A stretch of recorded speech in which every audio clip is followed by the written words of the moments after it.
Olá, meu nome é Miguela Alves, sou advogada em Santana do Livramento, Rio Grande do Sul, Brasil, e venho apresentar o painel sobre protagonismo de crianças e adolescentes em casos de maltrato, de violência, casos em que a criança ou adolescente é vítima ou testemunha de violência, familiar. Então, vou falar um pouquinho sobre mim para que vocês me conheçam, Eu sou advogada, como já falei, sou professora também, sou formada pela Urcamp, Universidade da região da Campanha, aqui em Santana do Livramento, e pós-graduanda em Direito Constitucional pela BDConst. Trabalhamos com crianças e adolescentes, temas jurídicos relacionados a crianças e adolescentes através da Comissão da Criança e do Adolescente da OAB, subseção de Santana do Livramento, na qual estou como coordenadora, e também sou integrante da Comissão da Mulher Advogada e de Direitos Humanos, assim como da Comissão de Relações Internacionais e Assuntos de Fronteira. Um pouco para que vocês conheçam sobre o trabalho que desenvolvemos aqui em Santana do Livramento. Bom, o que vamos apresentar junto à colega doutora Carolina Normei, que vai tratar a continuação sobre esse tema, é o Protocolo Brasileiro de Entrevista Forense com crianças e adolescentes vítimas ou testemunhas de violência. O trabalho para a elaboração desse protocolo começou lá em 2012, só que o protocolo em si ficou pronto esse ano, 2020. O que é o protocolo? O protocolo é um modelo estruturado, flexível e adaptável que deve ser implementado na oitiva de crianças e adolescentes na fase ou administrativa ou judicial, quando envolve maltrato e violência. Aqui na apresentação deixo uma foto da capa do protocolo e o link de acesso através do Conselho Nacional de Justiça para todos aqueles colegas que queiram profundizar no conhecimento desse protocolo, que ele fala e seus anexos, tá bem? Bom, o que é o protocolo? O do que trata o protocolo? Como já referi anteriormente, o protocolo é um método de entrevista semi-estruturado. Por que ele é semi-estruturado? Porque ele não é rígido, ele é flexível, ele é adaptável. Estamos falando de um país como o Brasil com proporções continentais, onde os regionalismos e as diferenças culturais são muito grandes. Então, esse protocolo é nacional e pode ser adaptado às peculiaridades de cada região, de cada comarca, de cada cidade, de cada estado. Para que ele tenha realmente eficácia. É flexível às diferentes etapas de desenvolvimento de crianças e adolescentes. Um dado importante na aplicação desse protocolo é que ele é mais fácil de aplicar naquelas crianças que já são escolarizadas, mas também prevê a adaptação para aquelas crianças que ainda estão na primeira infância, de forma que os entrevistadores ou os profissionais possam conduzir a entrevista ou a oitiva dessa criança de forma mais eficaz. Portanto, é um instrumento de escuta protegida, visa proteger e tutelar os direitos da criança ou do adolescente na sua integralidade em todas as fases do processo, ou seja, desde a fase administrativa, no período prévio à produção de provas, para fazer o boletim de ocorrência, ou na fase judicial, quando já está em andamento o processo. Bom, como foi elaborado esse protocolo? Esse protocolo é uma adaptação do protocolo de entrevista forense do Centro Nacional da Advocacia do Alabama, nos Estados Unidos. Sabemos que esse centro é uma referência a nível internacional, pelo atendimento integral, para oferecer um modelo de atendimento mais amplo e dinâmico, interdisciplinário, para casos de violência contra crianças e adolescentes. é importante destacar que a elaboração desse protocolo contou com a participação de membros desse Centro Nacional que vieram até o Brasil para fazer uma adaptação. Não é que tomamos um modelo, né, dos Estados Unidos, de outro contexto, de outro país, com todas as suas diferenças, e foi aplicado no Brasil. Não. Passou por todo um processo de pesquisa que contou com a elaboração e a participação do Conselho Nacional de Pesquisa do Brasil, com docentes da Universidade Católica de Brasília, a Universidade de Brasília e a Universidade Federal do Rio Grande do Sul, junto a integrantes dos diversos tribunais de todo o país. Tá? Foi um trabalho muito minucioso, visando a especialização de todos os integrantes, né, que participam nessa entrevista, né, na oitiva de crianças e adolescentes nos processos. Bom, outro dado importante é que a elaboração e instrumentalização desse protocolo brasileiro de entrevista forense para crianças e adolescentes vem fazer efetiva o artigo 12 da Convenção das Nações Unidas sobre Direitos da Criança e do Adolescente, né? Aí na apresentação estão os pontos 1 e 2, que não vou dar leitura a eles, mas vocês podem fazer, mas que considera a oitiva, né, de crianças e adolescentes em todos os processos, seja administrativo ou judicial, que lhe afetam direta ou indiretamente, né, com todos os seus direitos garantidos, os direitos humanos, né, das crianças e adolescentes, os direitos inerentes, né, as peculiaridades das suas fases de desenvolvimento, né, das suas capacidades, e também para que eles participem ativamente do processo, né, mas atendendo às particularidades da criança e do adolescente em si, tá? No Brasil foi instituída a Lei 8.069, já de 1990, que é o nosso Estatuto da Criança e do Adolescente, que já traz algumas diretrizes, mas umas regras muito gerais sobre este ponto, e a legislação que veio realmente trazer essa proteção e essa participação de crianças e adolescentes é muito recente. Temos a Lei 13.431 de 2017, que estabelece todo um sistema de garantias de direitos da criança e do adolescente a ser ouvido, né, em todas as fases que envolvem seus interesses, seja no plano administrativo ou judicial. Protege e dá assistência e proteção a crianças e adolescentes, garante os direitos humanos no âmbito das relações familiares, domésticas e sociais, para resguardá-los, né, de toda forma de negligência, de discriminação, de violência, abuso, crueldade e opressão. Tá? Junto à Lei 13.431, existe o Decreto Regulamentar número 9.609 de 2018, que traz os princípios, os mecanismos e as garantias para a aplicação dessa oitiva, né? Uma escuta especializada, intersetorial, pelos órgãos de educação, saúde, associações sociais, associações civis e segurança pública e direitos humanos.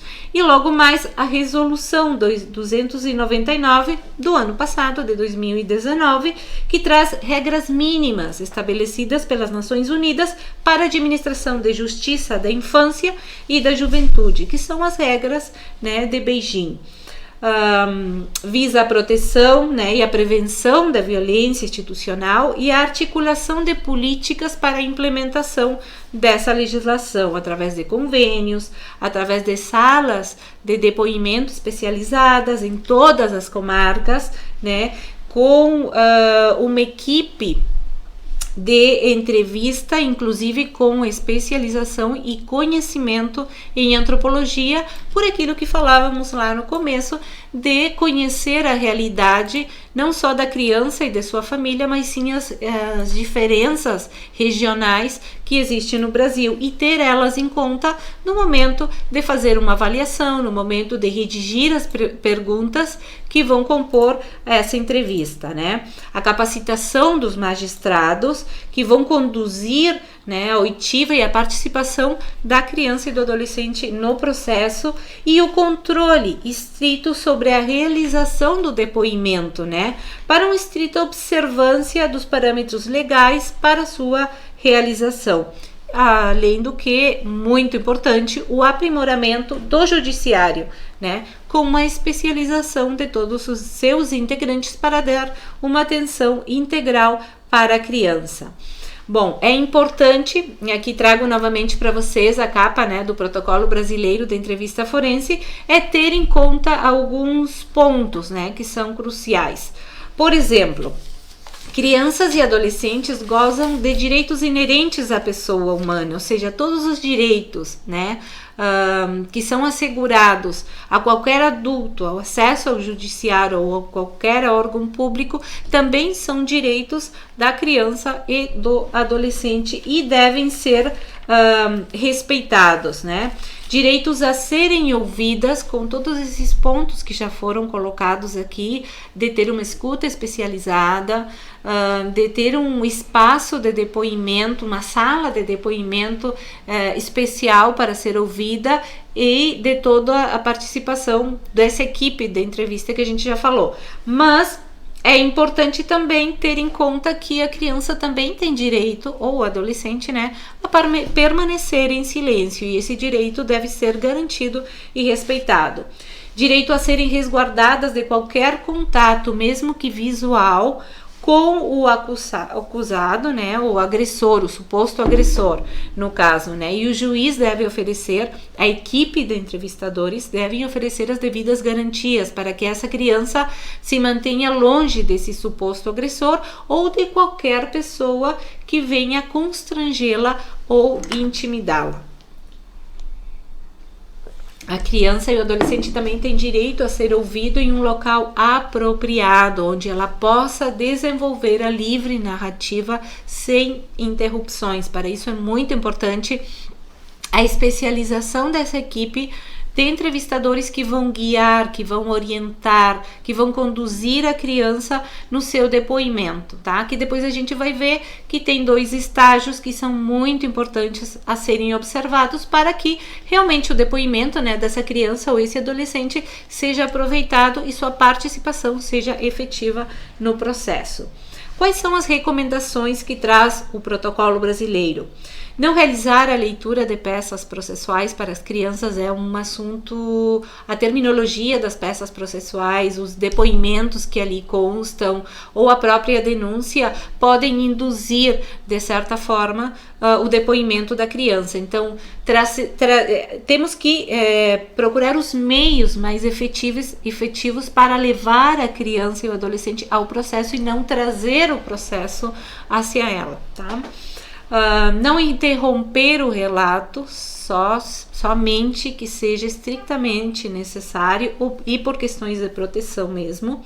Não fazer perguntas sugestivas que possam trazer informações do processo que a criança não manifestou ou não revelou, tá? Crianças, dados que de repente o entrevistador tem conhecimento e traz esses dados em forma de pergunta à criança e já está trazendo informação. Isso também pode contaminar o depoimento da criança, né? Não indagar de forma de colocar a criança na condição de responsável pelos fatos. Aqui estaríamos cometendo, né, uma violência institucional que a lei 13.431 já prevê, né, que deve ser protegida, e esse tipo de violência a criança deve ser resguardada, né? A violência institucional está tipificada no artigo 4º, inciso 4º da referida lei. Outro aspecto importante, outra recomendação que traz o protocolo é a importância de gravar a entrevista. Como que se dá a entrevista? A entrevista pode se dar com a participação, né? Se realiza com a participação de vários operadores de direito, mas não todos permanecem na mesma sala. É importante que a equipe que vai conduzir a entrevista, ou a pessoa, né, que pode ser uma só, que vai fazer a entrevista, esteja numa sala apropriada com a criança, tendo essa conversa, mas toda a equipe pode acompanhar através de áudio e vídeo, porque o depoimento da criança e a entrevista vai ser gravada em áudio e vídeo do princípio a final, em toda a sua integralidade. Se por algum problema técnico não é possível gravar até o final, deve ser marcada uma nova data para uma nova audiência para fazer esse trabalho, tá? E tudo isso deve ser constado em atas judiciais. Bom, qual é a estrutura, né, do protocolo? Já tinha referido para vocês que o protocolo consta de duas partes, né, de dois estágios. A fase inicial, que é a construção do vínculo, né, e o estágio 2, que é a interação, a parte mais substantiva, mais substanciosa, né, que é onde se pretende que a criança realmente possa narrar os fatos ocorridos, né, de violência que foi protagonista ou que foi testemunha no caso, né. Essa fase inicial, que é o estágio 1, que é a construção do vínculo, na verdade a construção da empatia, né, é uma fase muito importante, né, e que não deve ser obviada, né, uma fase onde o entrevistador e a criança ou adolescente têm esse primeiro contato, né, eles se conhecem, eles começam a conversar, o entrevistador vai ter uma primeira proximidade, né, com a criança ou adolescente, vai ver como ele reage, qual é a sua disposição a falar, obviamente, também vai conhecer a linguagem dessa criança sobre assuntos da vida cotidiana, e também vai ver como ele se desenvolve numa conversa com uma pessoa estranha, né? Uma pessoa que não é do seu contexto, que não é do seu convívio, que não é do seu entorno familiar.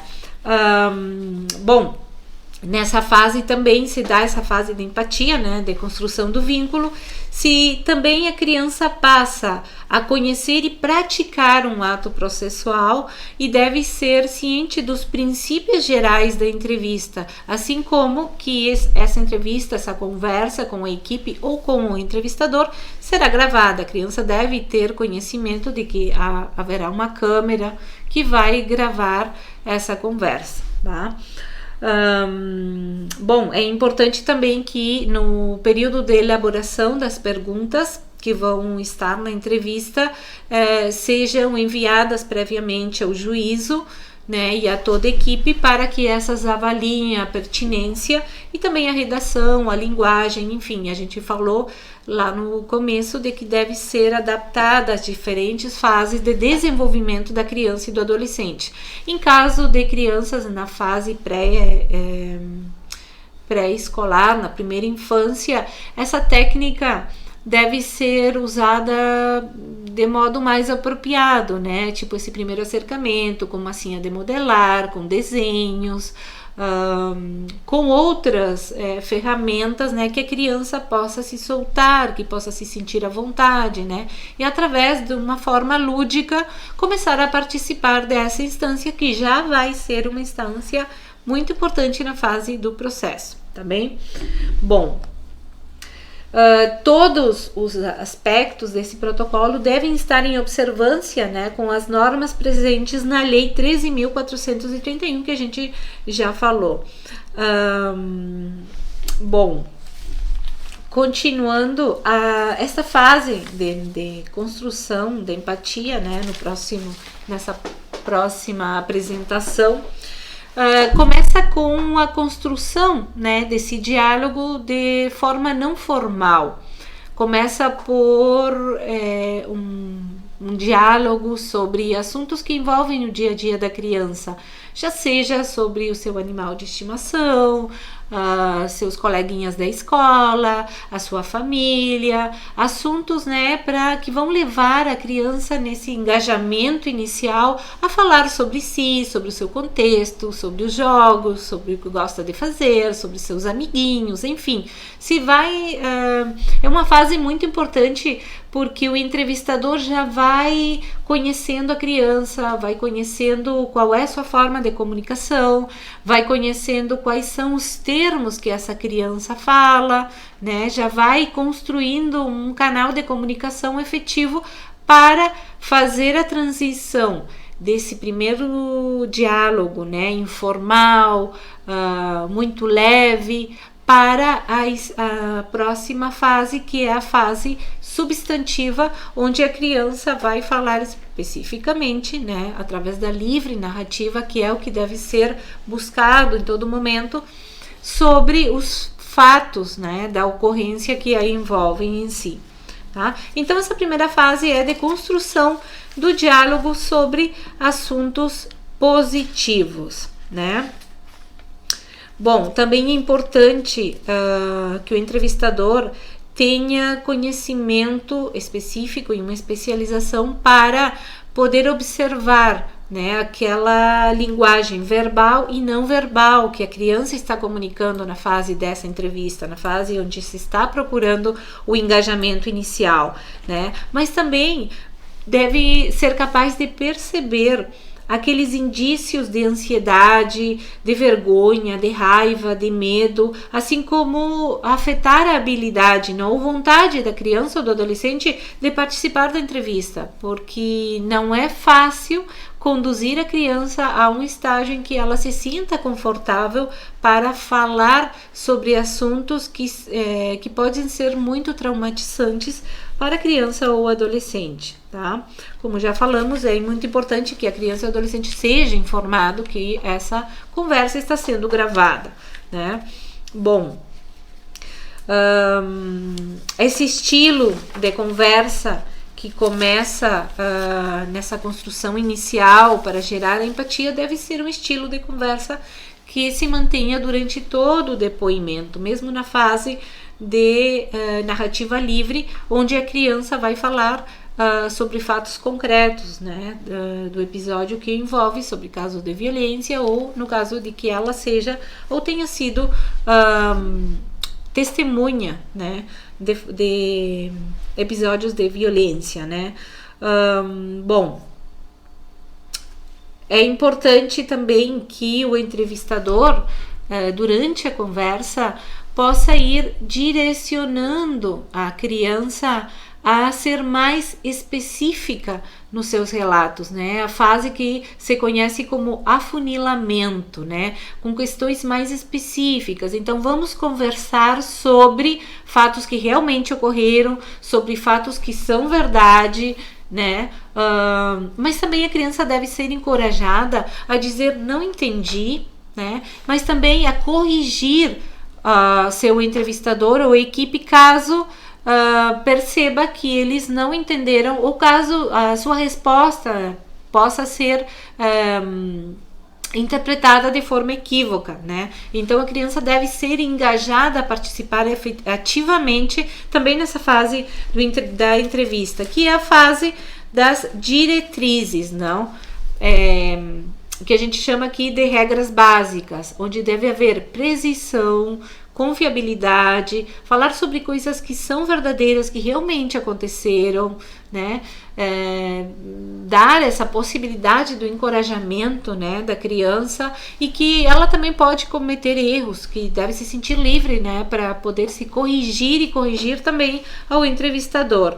Também se sinta à vontade de dizer eu não sei, eu não entendi, eu não lembro, né? Mas quando a criança chega na fase da livre narrativa, que a transição da fase inicial da construção da empatia o segundo estágio, né, mais substantivo, pode se dar livremente. Não necessariamente a gente fala de uma fase terminou, começa outra. A criança pode e o adolescente fazer essa transição de forma livre e espontânea. E o entrevistador e sua equipe devem estar atentos, né, para poder perceber essa passagem e começar a trabalhar sobre essas diretrizes, né? Quando a criança começa a falar sobre um assunto e de repente se sente incomodada, ele pode dizer, bom, me fale mais sobre tal assunto, né? Para que a criança vá desenvolvendo também a livre narrativa. Muitas crianças e adolescentes nunca falaram sobre o que ocorre com elas, né? Com outras pessoas, nunca foram ouvidas. Então essa oitiva, essa entrevista forense, que tem uma importância fundamental na fase administrativa ou na fase judicial, talvez seja a primeira vez em que a criança é ouvida. Então, todos esses detalhes, a linguagem, o nível de desenvolvimento, o estágio, a afetação da criança, a ansiedade provocada, né, por estar em um ambiente que não é o seu, com pessoas estranhas, todas essas questões devem ser consideradas para fazer o relatório final e, obviamente, que vai ser elaborado por toda a equipe, não somente pela equipe de entrevistadores que vão estar com a criança, mas também por todos os demais operadores do direito que vão acompanhar essas gravações. Bom, por aqui seria então a primeira fase, né, ou o primeiro estágio, né, que é estágio de construção do vínculo, e agora no segundo estágio estabelecido pelo protocolo brasileiro de entrevista forense, dará continuidade a minha colega a doutora Carolina Normey. Até mais e muito obrigada.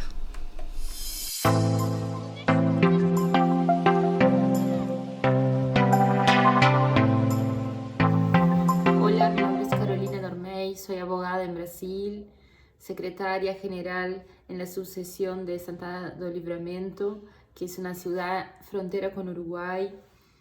También soy presidente de la Comisión de la Mujer Abogada de mi ciudad, miembro de la Comisión del Niño y del Adolescente, juntamente con Miguela, mi compañera que inició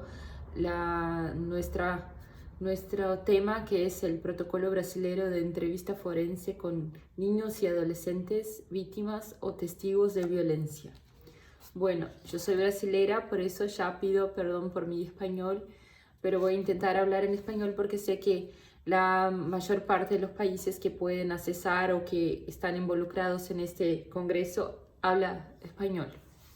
Bueno, mi parte es las fases de los estagios, o sea, después de todo que Miguela explicó y habló, ahora voy a hablar yo al respecto de los estagios, de cómo el entrevistador tiene que, dentro del protocolo, tiene que seguir la mejor forma para entrevistar al niño o el adolescente, justamente para evitar una revictimización del niño o del adolescente, que es el gran objetivo de este protocolo. La primera fase del estagio es una parte sustantiva, o sea, tiene el objetivo de asegurar la narrativa total y abrangente del incidente denunciado. Niños y adolescentes llegan a estas entrevistas por varios encaminamientos, o sea, pueden ser encaminados por la policía, pueden ser encaminados por un vecino, puede haber evidencias físicas de violencia, declaración de testigos. Entonces, ¿cómo es importante que el entrevistador analice y vea cómo es la forma que este niño o este adolescente llegó hasta a esta entrevista? El protocolo considera que niños y adolescentes que participan... Puede pasar, por favor, el slide. El protocolo considera que los niños y adolescentes que participan de una entrevista pueden ser encajados en las siguientes categorías. La víctima que no fue víctima de maltratos y consecuentemente no revela violencia ninguna, o el niño o adolescente que no es víctima de maltratos y revela que la violencia no ocurrió. El niño que es víctima de maltratos y está dispuesto a revelar la violencia. Y el niño que es víctima de maltratos y se niega que esta violencia ocurrió, no quiere hablar sobre el asunto. ¿Puede pasar? De esta forma, el entrevistador debe estar munido de varias estrategias que los habiliten a hacer la mudanza del estadio 1, que fue comentado por Miguela, para el estadio 2. El niño o el adolescente puede estar en algunos estados que llamamos el estado de revelación activa, o sea, él quiere hablar, la tentativa de revelación o la relutancia o la negación. ¿Puede pasar? El próximo estadio es la transición. El objetivo de este estadio sería preparar al niño o el adolescente para hacer espontáneamente la transición de revelar o dejar una puerta abierta, por así decir, para que el entrevistador pueda adentrar al asunto. En caso de relutancia, o sea, de negación, de que no quiera narrar lo que pasó, se recomienda utilizar la técnica de afunilamiento, que la técnica tiene este nombre, afunilamiento. Esta técnica es utilizada por el entrevistador y él debe moverse gradualmente con preguntas que sean más abrangentes y después más puntuales. Por ejemplo, por ejemplo, más directamente, tu madre está preocupada contigo, tu madre tiene alguna preocupación con vos. Ahí, después de la pregunta, hay que esperar que el niño o el adolescente piense y se mueva para responder. Después de eso se puede complementar la pregunta con: ¿ocurrió alguna cosa con usted? ¿Te pasó algo? ¿Estás con miedo de alguien? Puede pasar. El afunilamiento que yo hablé anteriormente, para hablar un poco más sobre esa técnica de preguntas, para obtener una respuesta más directa, más puntual sobre si hubo o no hubo la violencia contra el niño o el adolescente, la violencia doméstica. Puede ser también que el entrevistador utilice una cantidad mínima de informaciones para que el niño o el adolescente pueda enfocar en el asunto y en esas alegaciones que son relevantes para que el entrevistador pueda reunir pruebas concretas. Siempre debe seguir el camino que el niño o el adolescente le está señalizando, o sea, analizar la forma con que responde, la forma con que mueve sus manos, cómo se porta este niño o este adolescente es muy importante. Por eso existe toda esta técnica y todos los estagios para que sí se pueda obtener una respuesta concreta y que traiga la realidad de los fatos. De lo que ocurrió. Caso el niño o el adolescente no responda a las solicitaciones mencionadas, debe el entrevistador hacer un paño de fondo, o sea, focando en otros asuntos de la rutina del niño, del adolescente, preguntándole sobre los miembros de su familia, forneciendo la oportunidad para recordar informaciones al respecto o preguntas. Y el último recurso del afunilamiento sería solicitar solicitaciones directas, como traer para el momento de la entrevista una pregunta, por ejemplo, anteriormente, antes de esta entrevista, el niño o el adolescente ya habló sobre el asunto con un policía, con el jefe de policía, por ejemplo, con un médico, con una maestra, una profesora. Entonces el entrevistador puede adentrar el asunto preguntándole: yo sé que ya hablaste sobre ese asunto con una profesora. ¿Lo que le contaste? ¿Puedes contarme lo que contaste a tu profesora? ¿Puedes contarme lo que contaste para el policía? Esa técnica de afunilamiento funciona mucho mejor cuando el niño o el adolescente saben que están siendo entrevistados.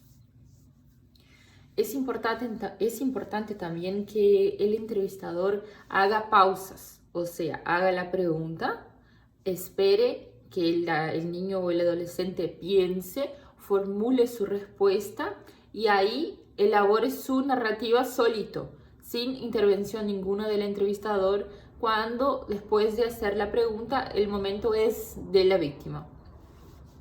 Caso el niño o el adolescente se niegue a responder o hablar sobre el asunto, el entrevistador podrá proseguir directamente para la etapa de abertura de la audiencia. Estamos hablando aquí, perdón, de una entrevista que se está haciendo, por ejemplo, en una sala al lado de la sala principal de audiencia de un juez, que así funciona en Brasil, a donde en la otra sala existe el juez, se encuentra el juez, los abogados, el Ministerio Público, que sería la Fiscalía. No tenemos acá en Brasil todavía el abogado del niño, es un abogado que puede actuar en otras áreas también. El próximo estágio es descripción narrativa, o sea, este estágio tiene como objetivo promover el relato libre del niño al respecto de la situación de la supuesta violencia, o sea, dejar que el niño o el adolescente hablen de forma más libre posible. Se hacen cuestionamientos más amplios. Ayúdame a entender lo que pasó. Y después, ¿qué pasó? Siempre esperando una respuesta de la víctima, que no debe ser ayudada por el entrevistador. Solamente él debe iniciar la charla con tales preguntas más amplias. El entrevistador deberá de alguna forma registrar palabras claves que llamamos, o sea, que precisen de más esclarecimiento. Él va haciendo sus apuntes y de acuerdo con lo que el niño o el adolescente hable, él va haciendo preguntas amplias. Después de este estágio viene el seguimiento y detallamiento. Como estábamos hablando, el objetivo es complementar o detallar la narrativa anterior del niño o del adolescente para poder sanar alguna duda o alguna lacuna para que realmente sea o no caracterizada la violencia doméstica en favor de este niño o adolescente. Las tareas del entrevistador en esta etapa serían mantener la empatía y la atención del entrevistado, organizar las informaciones ya fornecidas, como hablamos anteriormente, y equilibrar su conocimiento sobre la legislación penal y la legislación que protege al niño o al adolescente. O sea, es muy importante que el entrevistador tenga pleno conocimiento de la ley, tanto la ley penal cuanto la ley que acá es el ECA, el Estatuto de la Criança y Adolescente.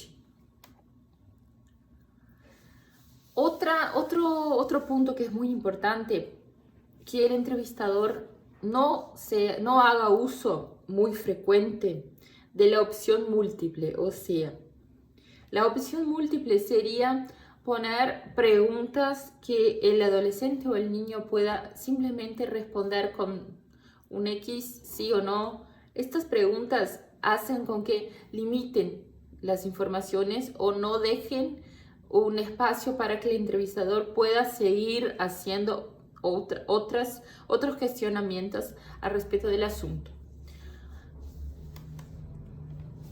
Es importante recordar que el niño, principalmente el niño, puede no tener respuesta para todas las preguntas hechas, y eso es normal. Cuando un niño narra varios episodios de violencia, es importante también que el entrevistador pueda empezar a traer una memoria semántica, o sea, por empezar por el comienzo, preguntando de la primera vez que ocurrió esta violencia, y después una memoria episódica, intentando que este niño adolescente traiga más memorias de episodios puntuales. Por ejemplo, háblame sobre la primera vez. Bueno, como hablé anteriormente, tenemos la interacción con la sala de audiencia o la sala de observación. La sala de la audiencia es la sala que puede estar al lado de la sala donde está ocurriendo la entrevista, y el objetivo de esta interacción entre una sala y otra es garantir la interacción entre el entrevistador y los demás profesionales interesados en oír, en escuchar y en saber informaciones sobre el facto, la violencia que estamos intentando descubrir. Es muy importante que el entrevistador sepa filtrar las preguntas y transformarlas en preguntas adecuadas. Un punto bastante importante es, en el caso de que esa entrevista sea hecha en fase de anticipación de pruebas en el judiciario. Si eso pasa, el juez es la autoridad máxima para deferir o no las preguntas, justamente para evitar esa revictimización del niño o del adolescente. En Brasil, las modalidades de comunicación con la sala de observación son el teléfono, un punto en el oído del entrevistador y de los demás profesionales interesados en hacer preguntas y en oír las respuestas, y tablets.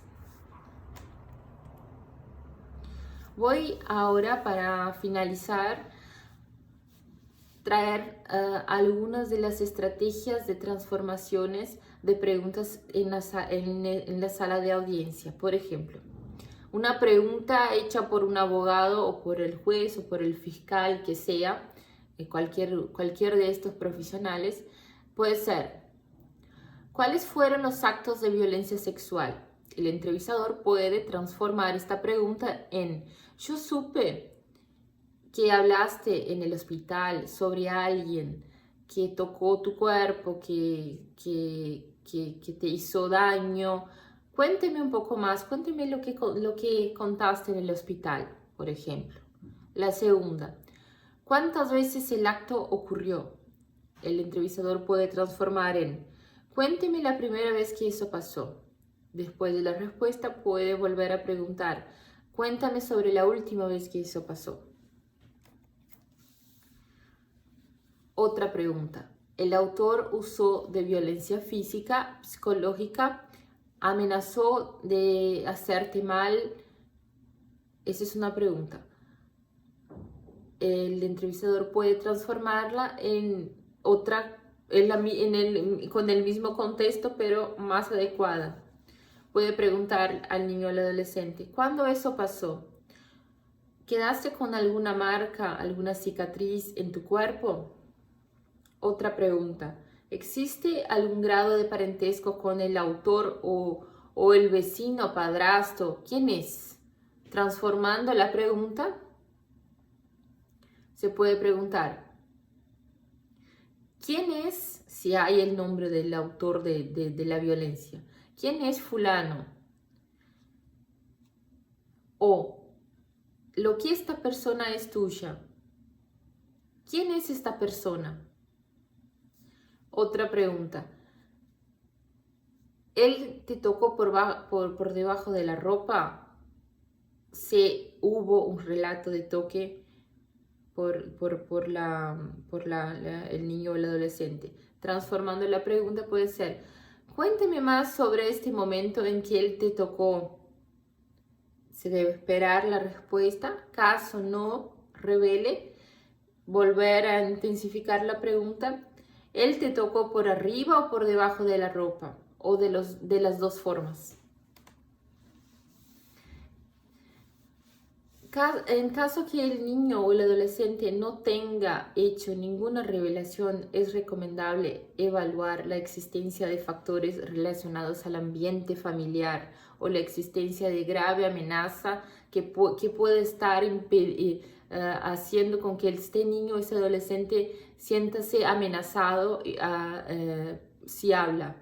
En este caso, el juez debe solicitar un estudio psicosocial, llamamos así en Brasil. Para encerrar la entrevista es muy importante que el entrevistador vuelva a un diálogo neutro, o sea, traga un diálogo más leve para el niño o el adolescente, certificándose de que el niño o el adolescente dijo todo lo que le gustaría decir, incluyendo preguntas para el propio entrevistador. Él tiene que hacer el cierre de la entrevista de una forma en que el niño o el adolescente siéntase seguro para salir de la sala bien con lo que hablaron y con la posibilidad, quién sabe, hasta con el teléfono de ese entrevistador en caso de que quiera seguir hablando o recuerde de algo que no habló, o hasta el contacto del entrevistador en caso de que necesite sentirse más seguro. Si esta entrevista fue muy perturbadora, fue muy reveladora, es necesario que el entrevistador tenga más tiempo, despienda de más tiempo para que haga que cierre la entrevista de una forma que este niño adolescente salga de forma segura. Caso el entrevistador verifique que existe una necesidad o una situación de que este niño adolescente necesita una protección, deberá comunicar de inmediato a la autoridad responsable para que sean tomadas todas las medidas necesarias, como por ejemplo alteración de guardia, sacarlo del poder familiar de los padres o del guardián, afastar el supuesto agresor. Este momento de entrevista es muy importante, muy importante. Y este protocolo tiene como objetivo principal evitar los traumas en nuestros niños y adolescentes y evitar la revictimización de ellos, porque es un momento muy delicado volver a hablar de un trauma de esos, de una violencia, pero es necesario porque es el propio niño que puede traer, o adolescente que puede traer pruebas importantísimas y revelaciones únicas. Pero obviamente que tenemos que tener todo el cuidado, toda la atención con la salud mental y la protección de estos niños. Bueno, quería agradecer, espero que tenga sido de gran valía esta contribución desde Brasil. Estoy muy feliz, estamos muy felices de poder estar más un año acá con ustedes y esperamos que el año que viene que el congreso no sea virtual y sí presencial, porque el calor humano hace mucha falta. Pero muchas gracias